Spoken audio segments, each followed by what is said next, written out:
Welcome to TRT World. I am Semir Sejfovic, and in this week's Across the Balkans, we bring you the latest stories from the region and how countries, governments, and the population are affected.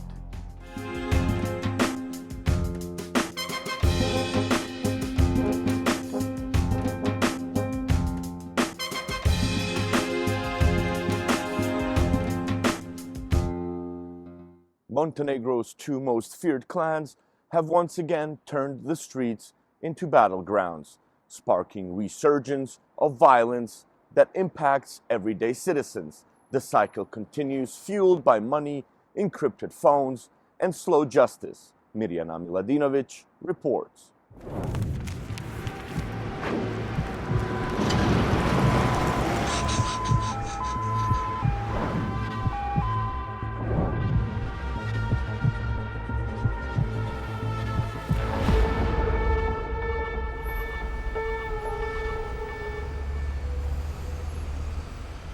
The Škaljari and Kavači clans are notorious Montenegrin criminal groups operating worldwide. Their rivalry has burned for years, ignoring borders.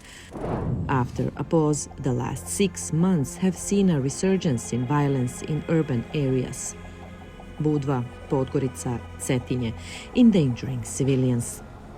Ono što se sada dešava od sredine ljeta, mislim da je uzročnik svemu tome ubistvo Filipa Kneževića u Barseloni, jer smo vrlo brzo nakon toga imali odgovore u Crnoj Gori. The murder of a Kavači clan member in one of Barcelona's busiest districts set off a new round of revenge on Montenegrin streets. This violence stems from a split in a once unified Kotor criminal network. Ono što je važno da kažemo da su to ljudi koji su međusobno povezani kumovskim, rodbinskim, ne znam kako dođu te veze, porodičnim, jer neki od njih su ženili nečiju sestru, nečiju kćerku.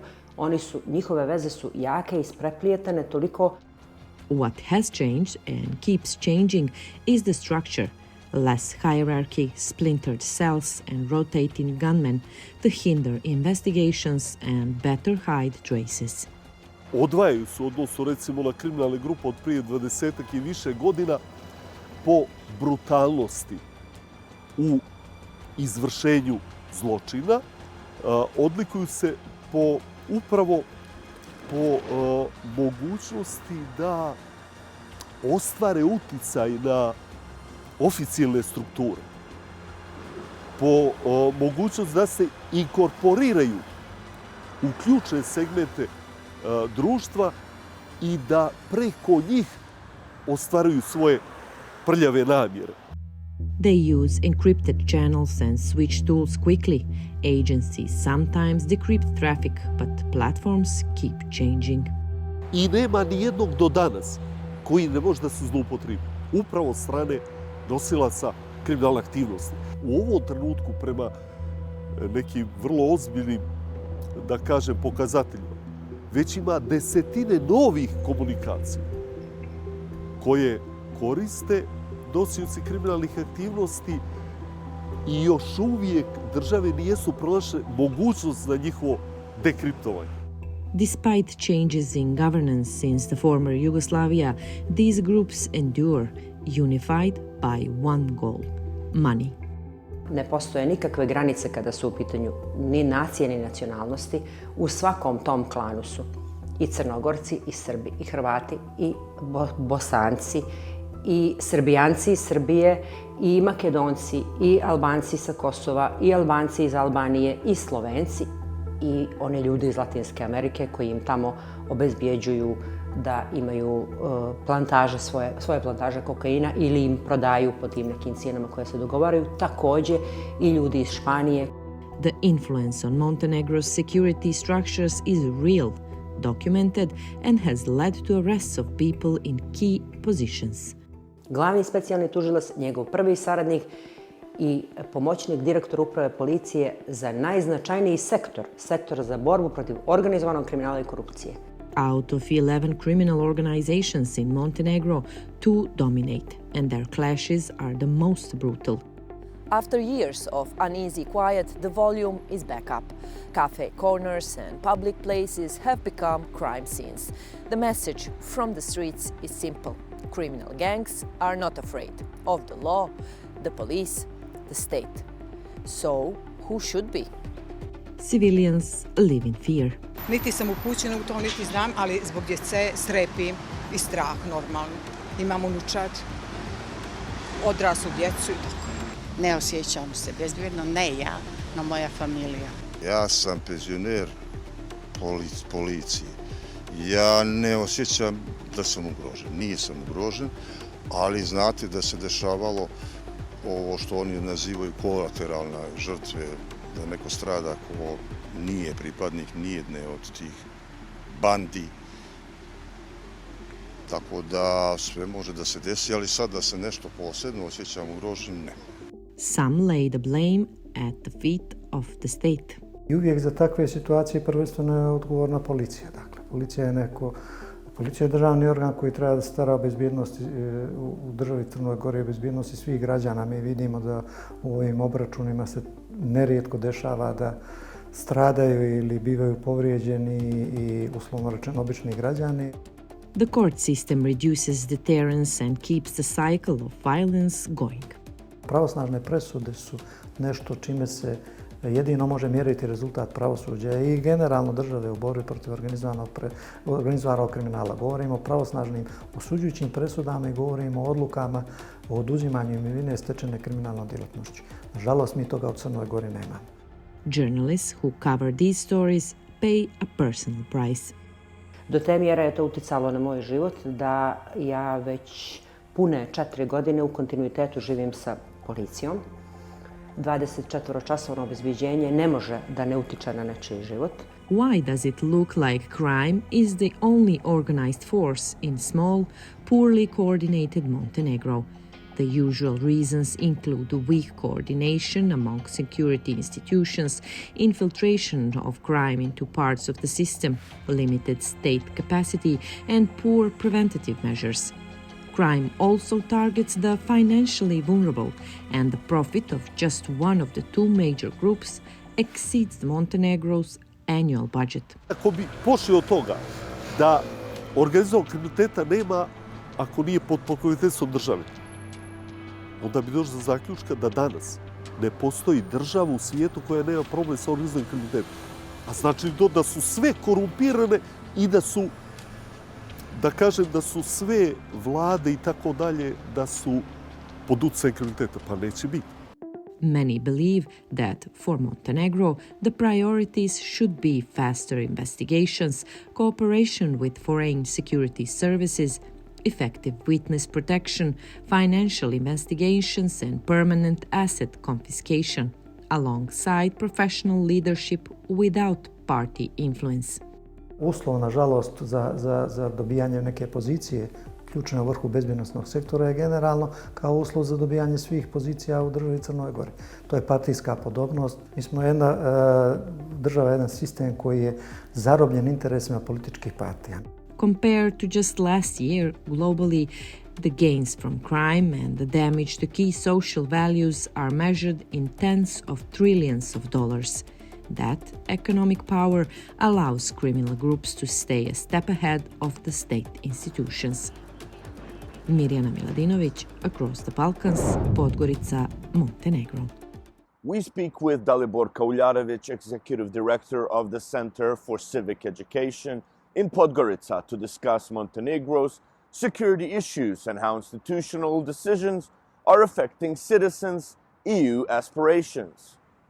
Ms. Uljarevic, thank you very much for talking to TRT World and the show Across the Balkans. We have data which is putting Montenegro in focus in terms of its security. There have been various gangs which are involved in killings across Montenegro, while at the same time statistics show that other terms of violence are also rising in Montenegro. What is the problem with Montenegro's security institutions? I think that the first problem is that we don't have functional security institutions, nor the security sector, which is directed towards the protection of citizens, the prevention of the violence, and contributing to the culture of non-violence. A lot of the things have been changed in this country. First of all, this sector has been for a long time used for the party of particular interests, and this has been especially highlighted in last period. Now we have one party basically controlling defense and the police, with a lot of the people with no prior experience in that sector, but with a lot of the ambitions and with the understanding that this is sort of their part of the power which they can actually handle as they want.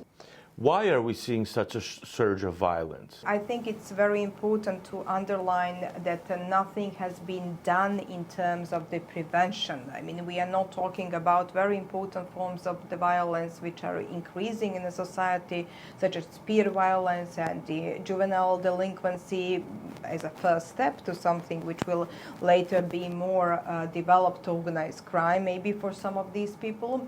And the state and the state institutions, actually, if we can call them as such, seem to be more focused on all of those promotional activities and the activities that would actually feed their party interest, rather than thinking about the public interest and how to actually, first of all, analyze this problem and how to face it.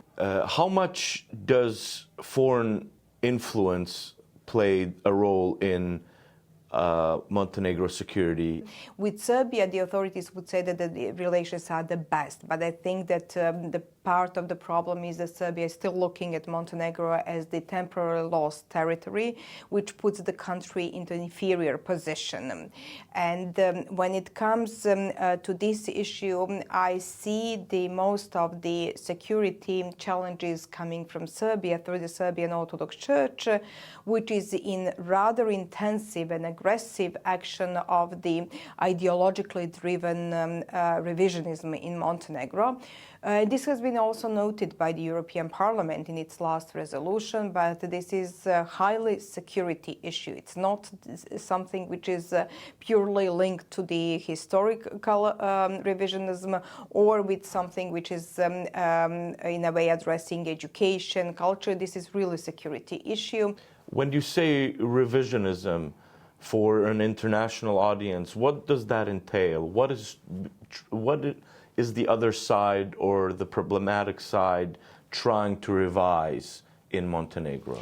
It's a well-designed action and very systematic action which is supposed to change the ethnic structure in Montenegro and endanger its civic being. Montenegro is a multicultural, multi-ethnic, multi-religious country, and glorifying war criminals who are known for ethnic cleansing is very dangerous in a country because the minority do not feel comfortable with that. And on the other hand, it can also lead to the situation that you have some groups which are privileged. Serbian Orthodox Church is one of these groups. I mean, their priests can talk whatever they want. I'm not talking about verbal delict. I'm talking about something which is even refusing to apply the existing legislation without any consequences to the situation where their words have been actually stimulating violence or protecting those who committed the violence. Are citizens able to assert any type of pressure on the state prosecutor to move forward with certain cases which could further complicate Montenegro's security scene in the future? I think that two illustrative cases where the system has totally failed and consequently are two massacres on Cetinje, where we have over 20 people who have been killed in two mass shootings. Until today, the Montenegrin officials did not provide families of the victims with adequate response. You have ongoing protest of these family members, and those who support them, who are actually requesting very basic things, and it is non-explainable in any way that the Minister of Interior has never addressed these people, or actually that his party in some of the public appearances has indicated that they are paid by somebody to protest every single day they are seeking for the truth about these killings and for the adequate punishment and also for the prevention, because we don't have any guarantees that something of the kind will not repeat. How close is the tie between politicians and gangs in Montenegro? The approach of the police and the prosecution is actually indicating that they have actually taken the political stance in this fight against organized crime, so that they're choosing only these organized crime groups which had links with the previous authorities, and rather than actually going without any selectivity into that. And fight against organized crime, as much as the justice, if selective, is not neither the effective fight against organized crime, neither it is effective justice. What is the main concern of non-governmental organizations right now when it comes to the state of Montenegro? I think that many of us feel much concerned about this lack of the professional control within the institutions. During the summer, we have the attempt of the authorities to adopt the law on the Security Intelligence Agency, which would basically allow it quite wide authority when it comes to surveillance and to the data of the citizens. We have succeeded as a civil society to prevent that, and there was also international reaction.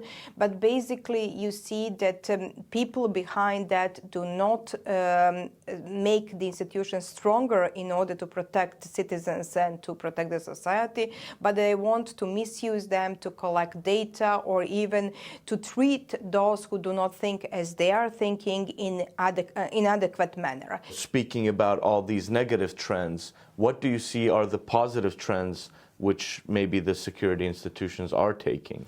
I think that, which is a bit of the contradiction, that citizens are more mature than those who are actually supposed to lead them.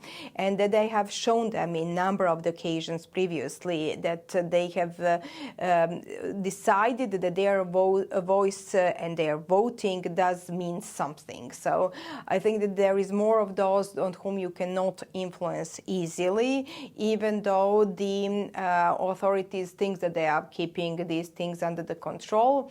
This is not the case. So I would expect that at the next elections would be punished those who didn't do their job. And this is something that we started to do. I mean, for decades we had one government, but at the moment when the citizens felt that this is changeable, I think that politicians should learn that lesson, that the citizens feel free to vote as they want to. Thank you very much for speaking to TRT World, Ms. Uljarevic. Thank you for the interest to cover this important topic. Carpaccio returned a 16th century altarpiece by Italian artist Vittore Carpaccio has been returned to Piran, Slovenia after more than 80 years. Teda Imamovic has the story. In a special box to protect the precious artwork, Carpaccio has returned to the place of its creation. The painting, titled The Virgin and Child Enthroned with Six Sands, completed in 1518, was taken from Piran by Italian authorities during World War II for security reasons.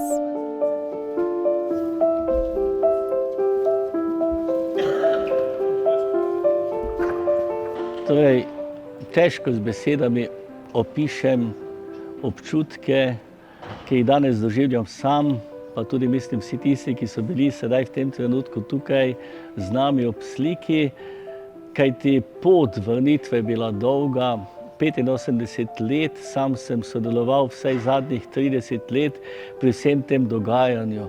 Kolikokrat smo se že veselili, na pol veselili, kolikokrat smo upali in koliko smo se pogovarjali in iskali. The artwork served as an ecclesiastical decoration behind the altar of the church and monastery of St. Francis of Assisi in Piran, Istria, a region of Adriatic once under Italian control, but now divided among Slovenia, Croatia and Italy. After its removal from Piran, the painting was kept for 3 years at a villa near Udine, Italy, alongside other artworks. After Italy's surrender, the villa was deemed unsafe, and the artworks were returned to their original owners. However, communication with the church in Piran was impossible at the time, as the monks had been imprisoned by the Nazi forces occupying Slovenian territories. The painting was then taken to Padua, Italy, where it has been kept at the Museo Antoniano since 1995. Carpaccio, who was born in Venice, spent the last decade of his life in Koper on the Slovenian coast, where he painted this significant work. Emphasizing his Venetian roots, some Italian politicians like Roberto Menia and Alessandro Urzi argued that the artwork is part of Italy's cultural heritage. Slovenian Culture Minister Asta Vrečko hailed the return as the fruit of long-standing efforts. Slovenia has been working for years to secure the return of the painting and other artworks taken during World War II. In September, following pressure from Franciscan friars in Padua, the painting was officially transferred back to Piran just days before President Sergio Mattarella began a state visit to Slovenia. The timing underscores the collaborative relationship developed in recent years between the two countries. V bistvu je slika v tako dobrem stanju, da ne bo šlo za konzerviranje in restauriranje, ampak gre res samo za pripravo na montažo, kar pomeni, da bomo zaščitili hrbtišče, naredili ustrezne nosilce za sliko in za nišo, kamor bo pač slika obešena. The painting's official installation in St. Francis Church in Piran is planned for December 27, once restoration work on the church's altar is complete. Teddy Mamvic, Across the Balkans. In western Croatia's Istria region, a rare breed of cattle nearly went extinct due to the agrarian revolution. Each year, local farmers celebrate the remaining 30 Boskarin oxen. Adam Amunu reports. A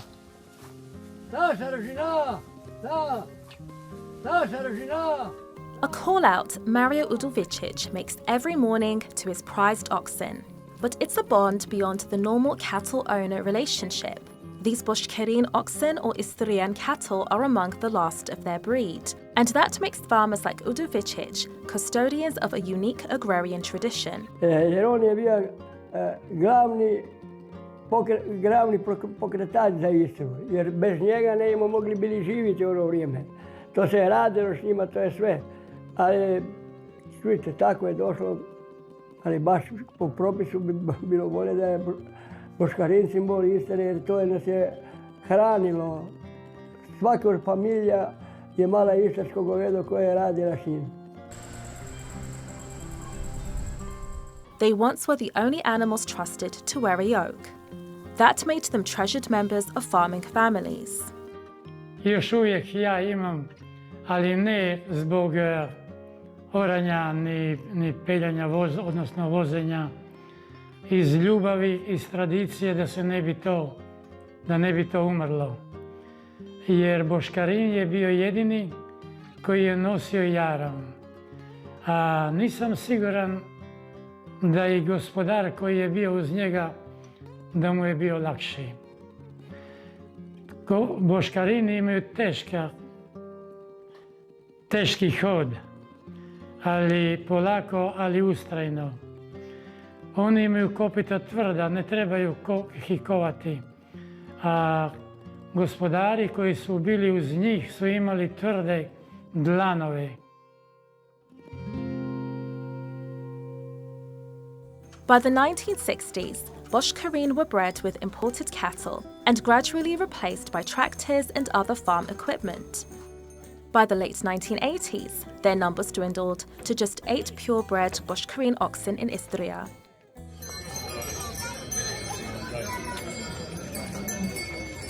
Using campaigns to raise awareness of the oxen and popularizing food made from the cattle, local breeders have helped their numbers increase again. Udovicic has brought an ox to a fair in the district of Kanfana in Istria. It's an annual showcase celebrating the breed since the 1990s. oxen compete for several prizes for size, beauty, and obedience. In the end, Uljarevic walked away with the prize for the largest Boskarin ox. Čujte, jesam ponosan, ali nisam ponosan pošto sam star.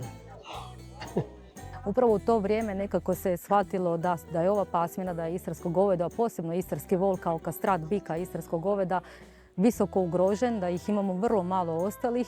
I onda se odlučilo da će se organizirati smotru istarskih volova, da se ukaže na to da je situacija kritična. Tada, te prve godine, bilo je tek 7 ili 8 volova pronađeno u cijeloj Istri koji su došli na smotru u Kanfanar. Danas, 35 godina nakon, situacija nije bajna, ali je puno bolja. Danas imamo oko 30 grla tih goveda i ja iz osobnog primjera mogu reći da je upravo ovo smotra jedan od glavnih motiva razloga zašto uzgajivači i dalje drže te životinje, jer eto, nekako uvijek bilo u tradiciji istarskog čovjeka da ono najljepše što ima pokaže drugima, a Boskarini su ono najljepše što ti ljudi imaju i ovo je prilika da to pokažu svijetu.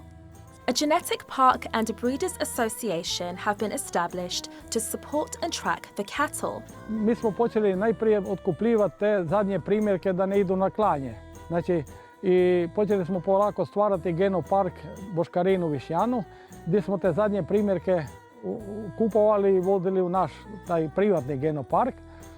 I onda smo 89. u 12. mjesecu smo osnovali udrugu Savez uzgajivača istarskog goveda. Na čelu sam ja još danas, znači od 89. 35-6 godina, ne znam nikoliko više. The oxen are an ode to and an important symbol of the region's agricultural heritage. It's hoped that efforts like these will ensure this unique breed will thrive for generations. Adam Aminu, Across the Balkans. Thank you for watching TRT World and letting us once again take you across the Balkans. That is all from the team for this week. We hope to see you next time.